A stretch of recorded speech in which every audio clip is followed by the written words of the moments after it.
modern commerce has evolved so much. Every brand wants to be omni-channel now. They want to go into retail.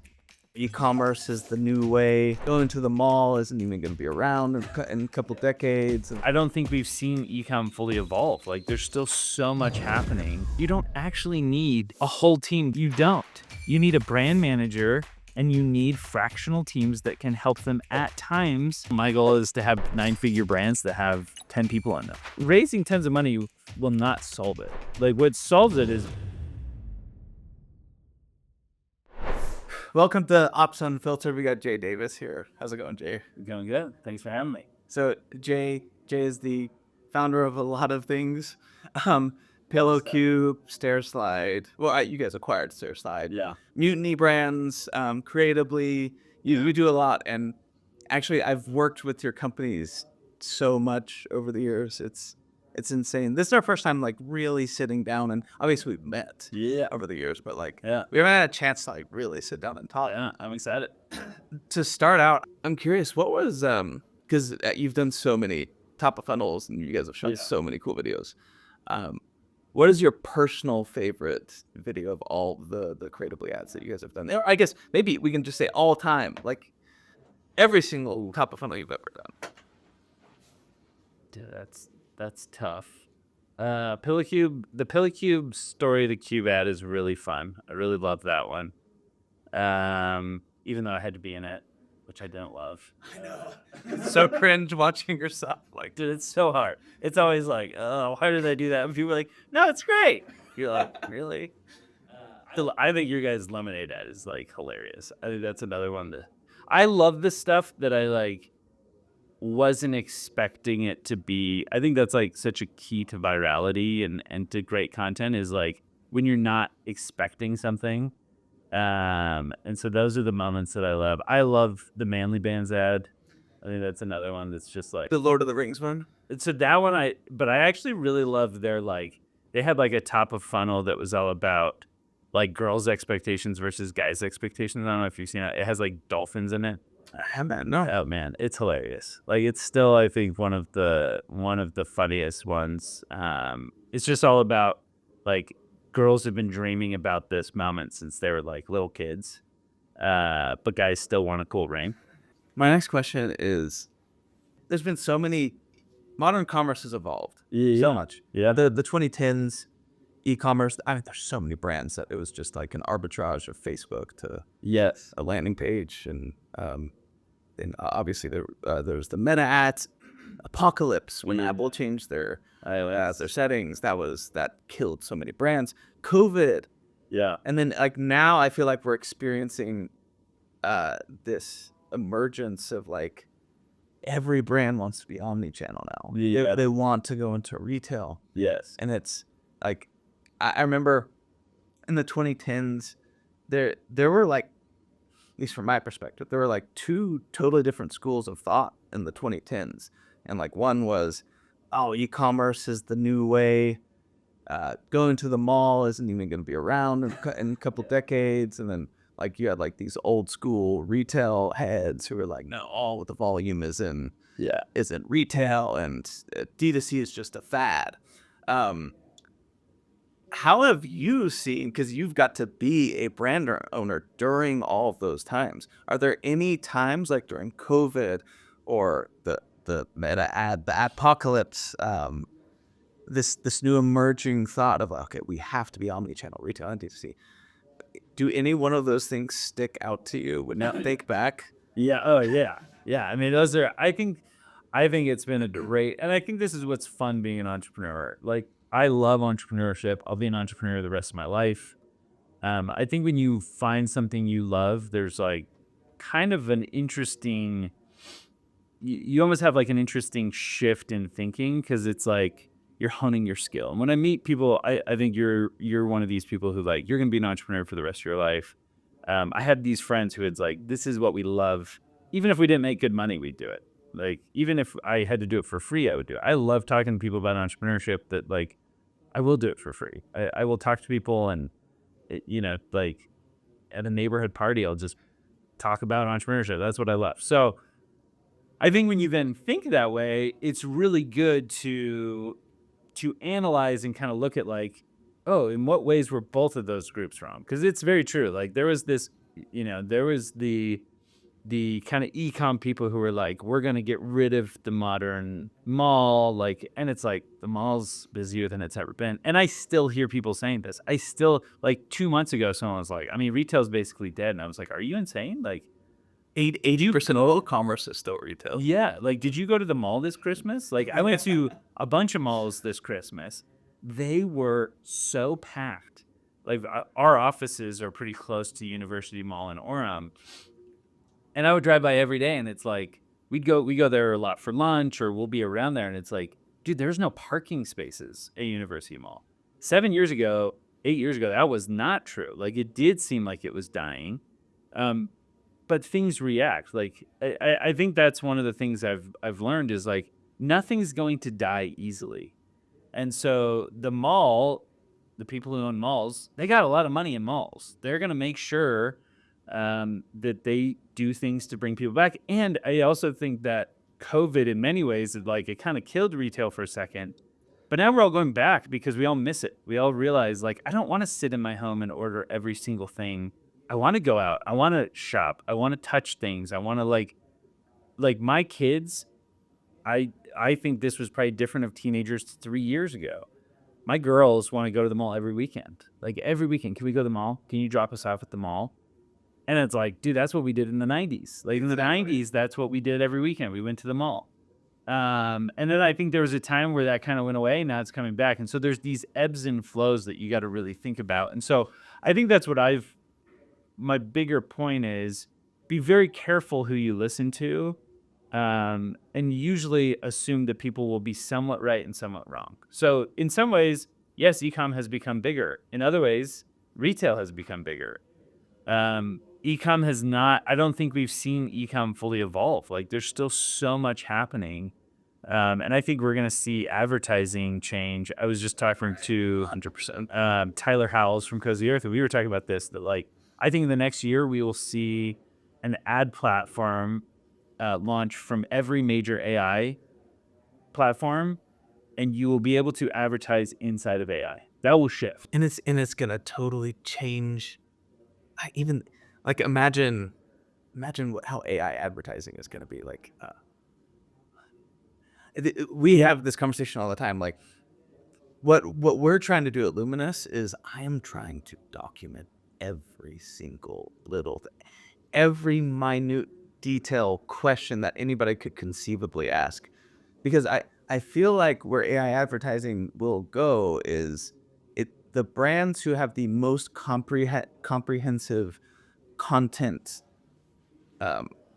database for it to pull from and to answer any question. Like I think that those are going to be the ones that win, especially the ones who you're going to be interacting with a brand through AI, but AI is just going to be querying all the data, and you can ask questions. And I feel like the principles of brand building are still going to be similar. Like people will still be drawn to humans. Like they want to see like real human content, but AI will just help them find their answers. Yeah. That's kind of how I think about it. How do you?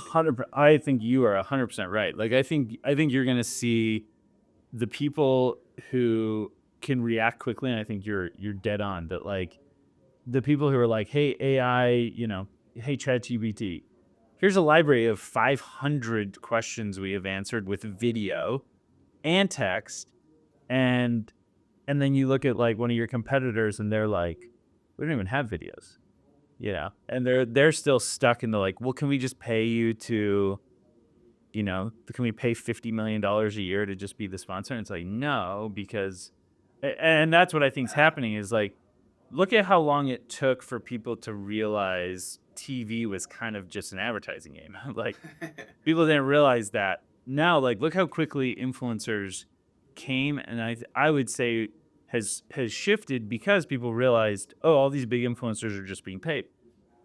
So that has shifted influencer marketing, where we've had some of the biggest influencers in the world post about our products.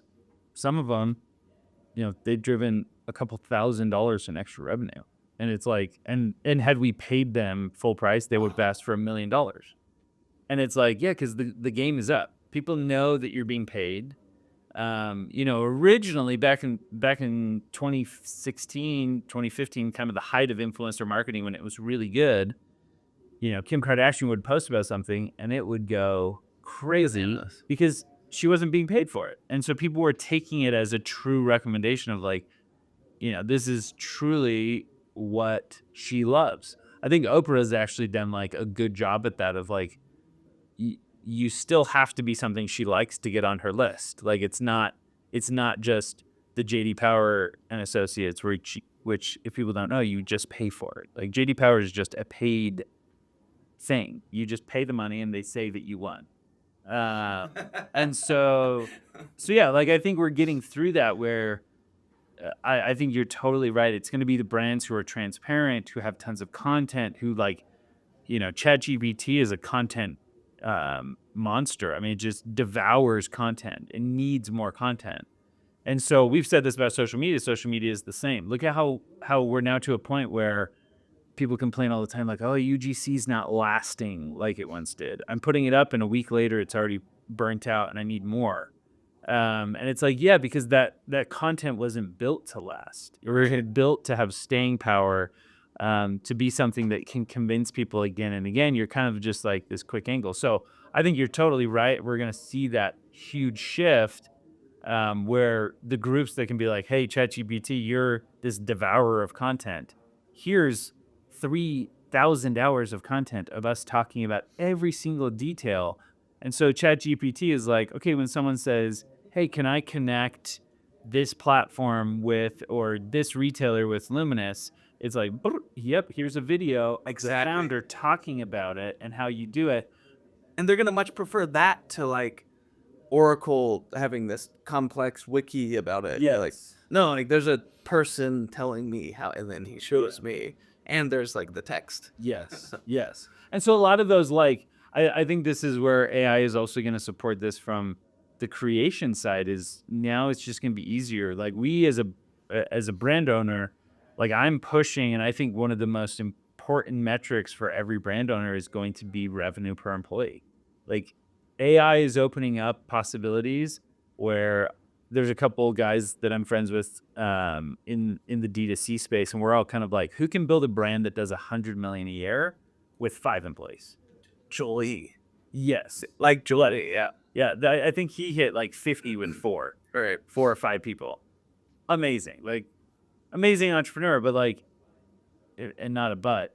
Amazing entrepreneur, and what he's doing is really awesome. And I think pushing the boundaries of that world. And I think we're gonna have to push the boundaries. Like you just aren't gonna need as many people to run big brands because AI is gonna do it for you. Like customer service, Yeah. it's amazing what AI is doing. What you guys are doing to make supply chain and integrations easier. Like all of this stuff is going to be so much faster. And so that's like a trend. I look back.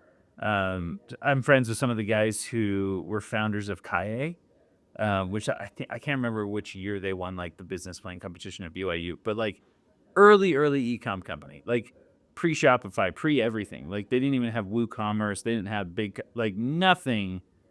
And so they talk about how they had to pay like 150 grand to develop a custom website just to run basic orders. Like not even like now with like the $300 a month plan with Shopify, you have something that's literally probably 100,000 times more powerful. Like you can, hey, recharge. Okay, upload recharge for subscriptions, upload this.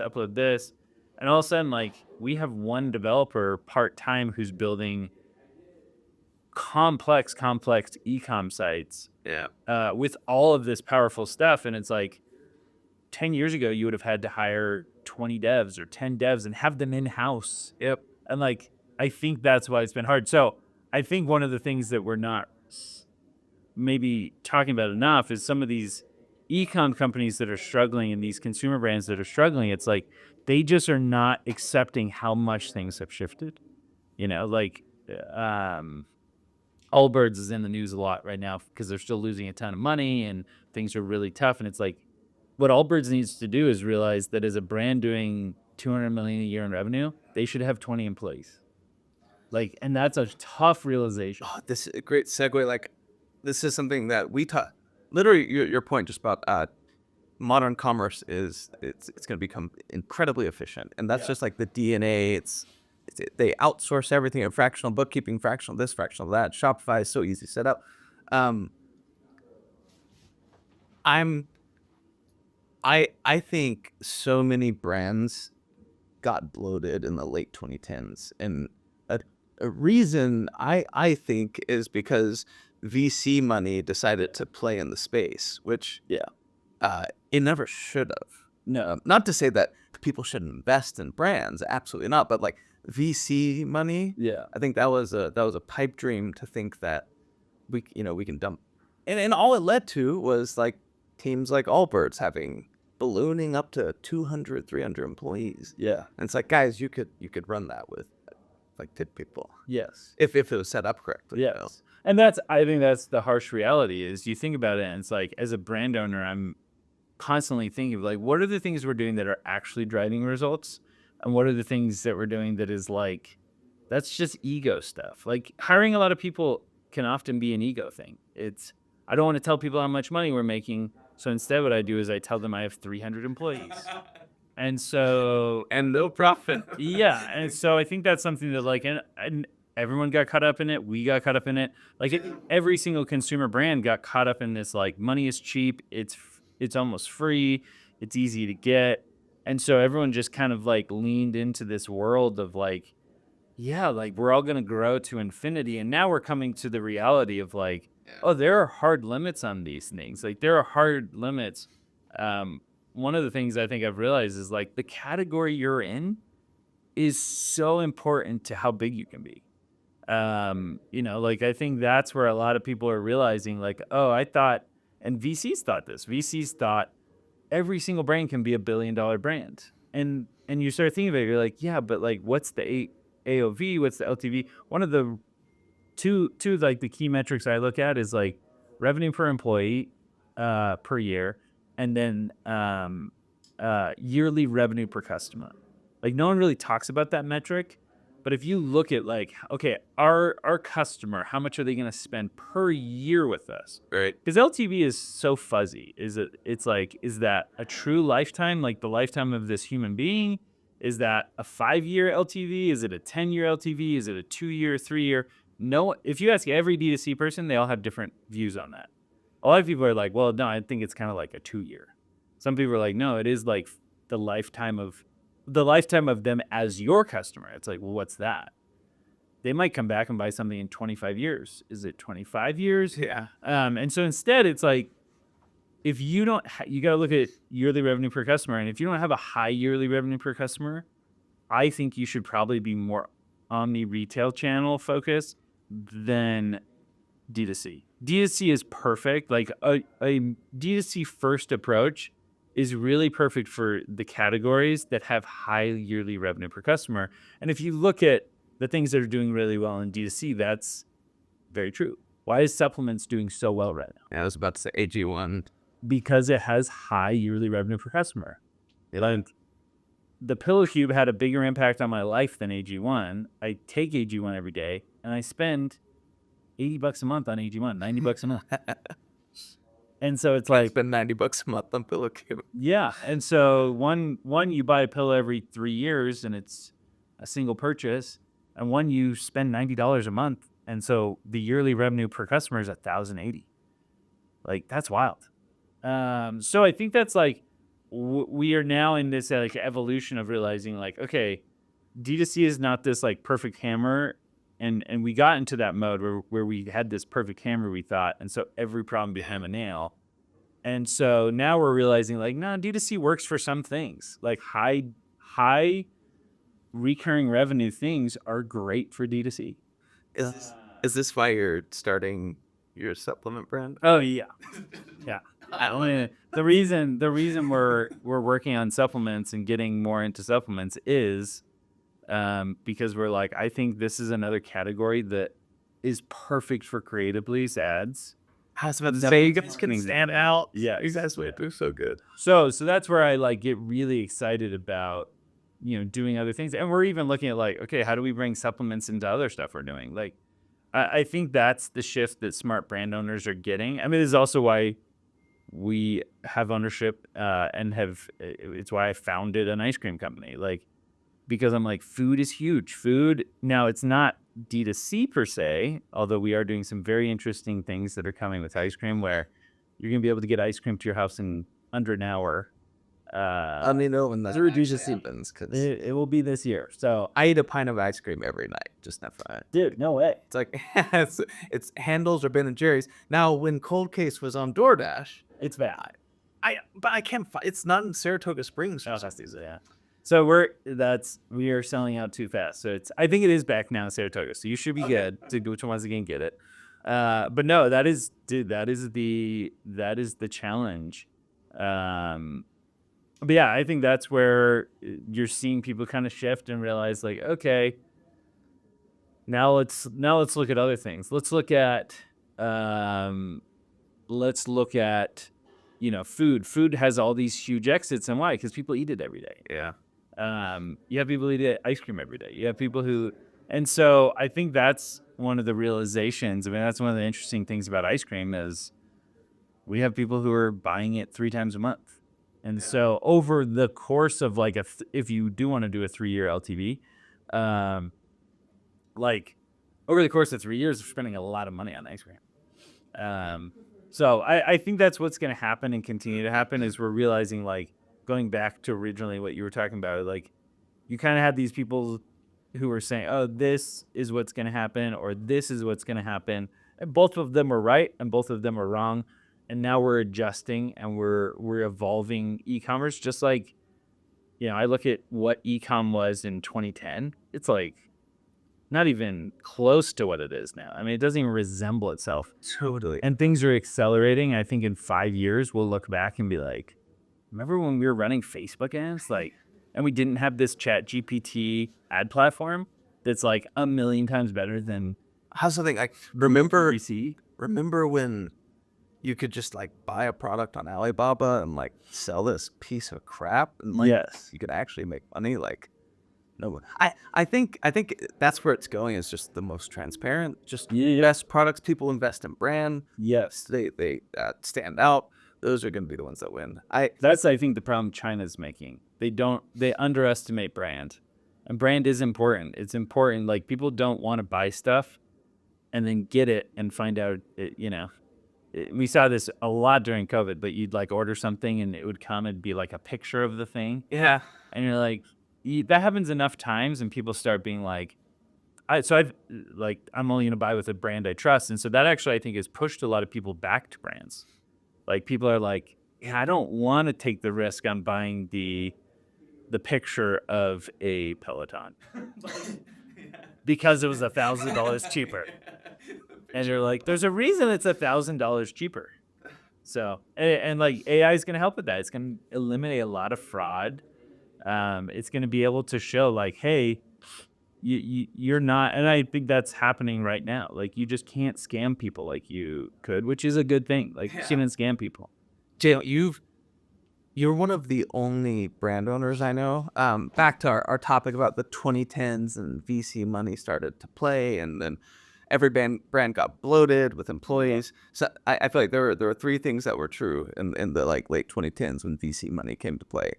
Number 1, companies got bloated, so that massive employee count, and then that's to settle there. Number 2 is everybody hired like a really expensive COO, and number 3 is everybody implemented NetSuite.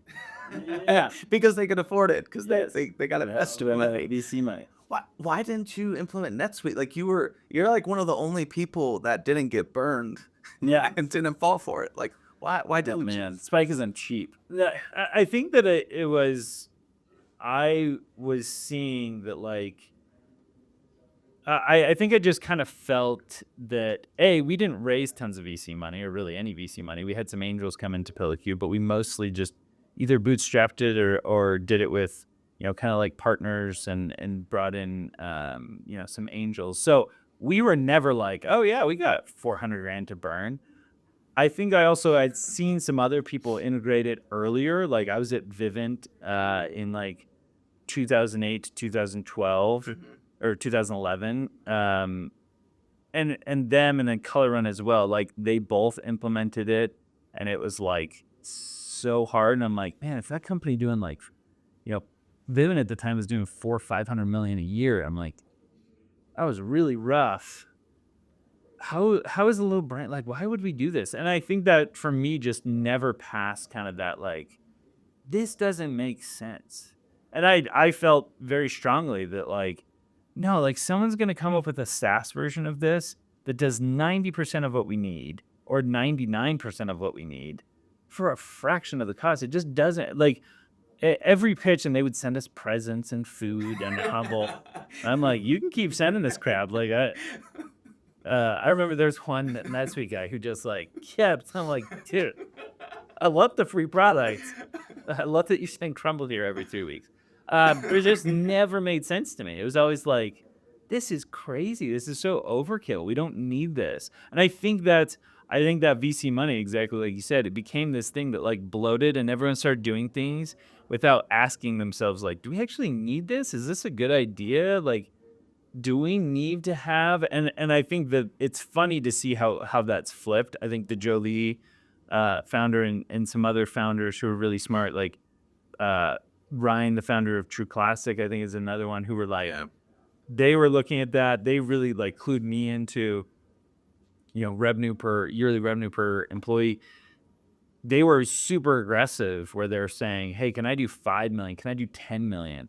And you look at the best businesses in the world, like, I don't think it's an accident that like Apple is like $4 million per employee per year in revenue. That's probably why they make so much money. When your average employee is whatever cost, it's a lot less than $4 million. Yeah. Hopefully they're at an average of $100,000 a year, or even $200,000 a year. And it's like, yeah, you're making so much money comparatively. And so I think that that's something that I saw, and I just felt like there's no way this can continue. There's no way that, $10 million brands should be getting NetSuite. I thought smaller. We see it all the time. And now that the dust is settling, where Luminous is coming in, like, there are so many brands that were $3 million, $5 million, and they implemented NetSuite, and they're on year 3 of their contract. Margins have shrunk, and NetSuite's raised their price to $20K a month, and they're just like, this system didn't even work for me, and I'm locked in this contract. Probably a lot of them never even got it fully implemented because they ran out of money to fully implement. I mean, I think that's what's hard. So yeah, I don't know that it was some like genius on my part beyond just like being like, how does this work? Like, what's going to happen if in year 3, it's like we're still paying these crazy fees. So I think that is what's going to happen with AI. Like, I really do think that, and that's my goal. My goal is to have brands that, like, I wanted to have 9-figure brands that have 10 people in them, 12 people, like, where you're like, every single spot is so precious. And I think that's where we're headed. I think that's where, and those big, I think what'll happen is a lot of people go back to being in the tech roles, a lot of other things. Like, I think we definitely got to a point where too many people were in ecom. There were too many people who were like, oh, I think this is a get rich quick scheme. They didn't love it. And we've seen a lot of those people flush out. Yep. So my last question, any parting words for aspiring entrepreneurs? I know different brand builders and operators watch this podcast.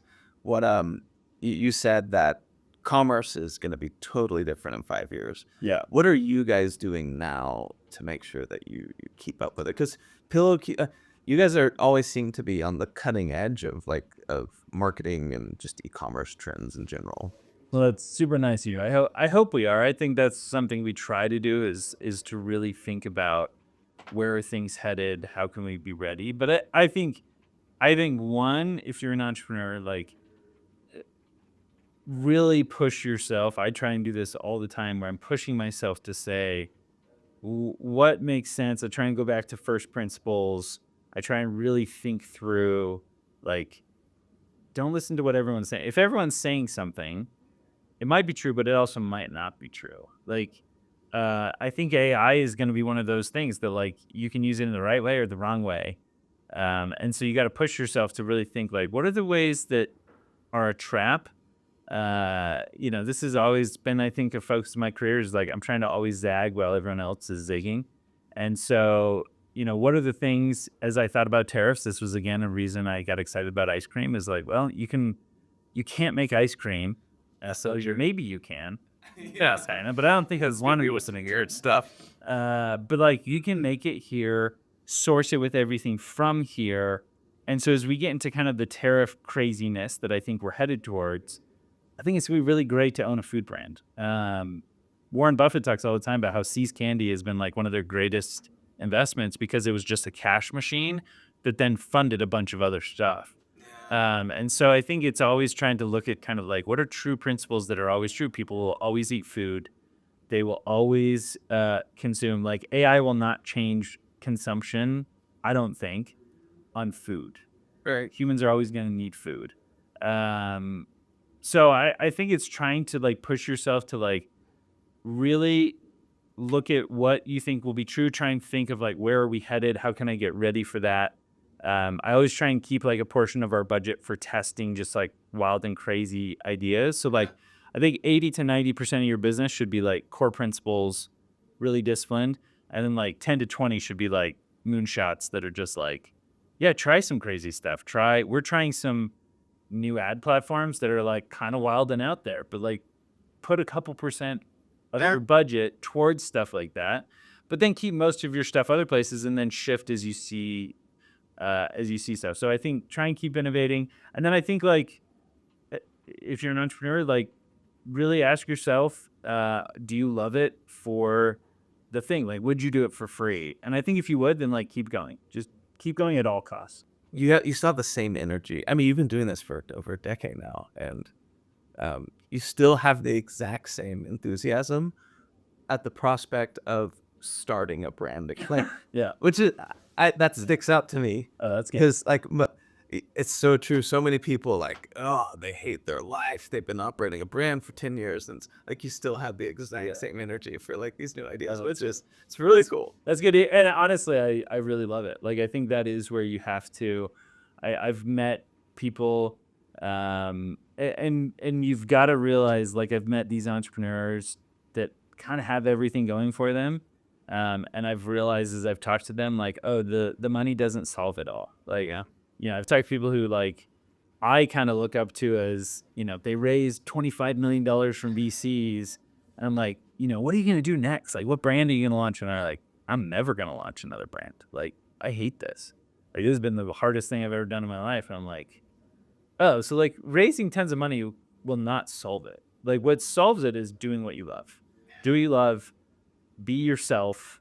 That's definitely something that I have to like do as well and focus on is like, I've had those times where I've started to shift to be like other entrepreneurs because I'm like, I need to obey the rules and I need to do what other people are doing.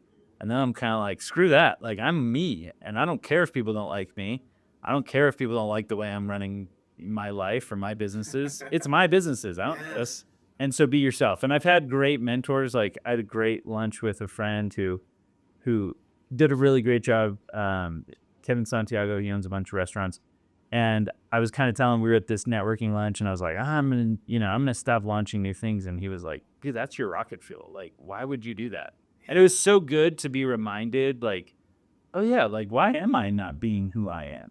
I think that's important. I've struggled with that a lot because I feel like there's seasons of sprinting and focusing, and because I have so many directions, I have so many brand ideas that because I was always like just trying stuff, sourcing stuff, and I had to really hunker down on Luminous. But what gives me hope is that like, okay, I'm building Luminous to empower brand owners to have very efficient businesses and hopefully make it much easier to launch multiple brands. And I just know one day, like when I get Luminous to a certain point, which we're getting there, I can't wait to launch all these product ideas. I can't wait. Yeah.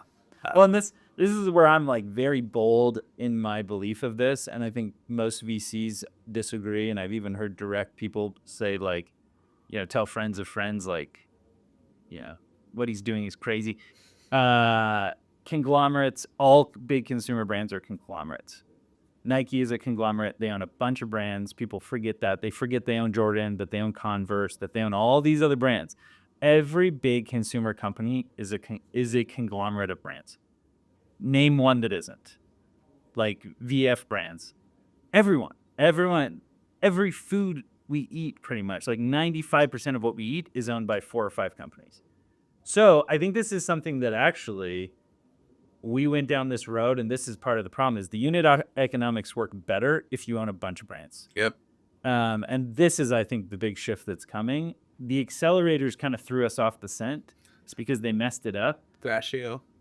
Yes, they did. Paying themselves $200 million the previous year. But the idea that they were talking about was correct. Right. That like there is economies of scale. Why does P&G own 100 different brands? Is because you actually like, and this is I think the shift that's coming in the next 5 years. You don't actually need a whole team dedicated to Hellmann's mayonnaise or to Miracle Whip. Like you don't. You need a brand manager and you need fractional teams that can help them at times. But once you get that cycle going, like people will be buying the same stuff. Like my hope and belief is people in 25 years will still be buying Pillow Cubes because it will appeal to a certain part of the audience or a certain part of the population, and they'll keep buying it. And so that's, I think, the mistake we made that I don't even know if VCs recognize yet, that they're all opposed to this conglomerate idea and they need to embrace it and be like, oh, that's actually how you make consumer work. I totally agree with you. I can't wait to see where Mutiny Brands goes we totally agree. And I can't wait to continue to support you on the operating system side because we want to build, we want a system that can empower you to be able to run 10 different brands doing over 200 million and whatever the goal is. That's exactly what we want. Yeah.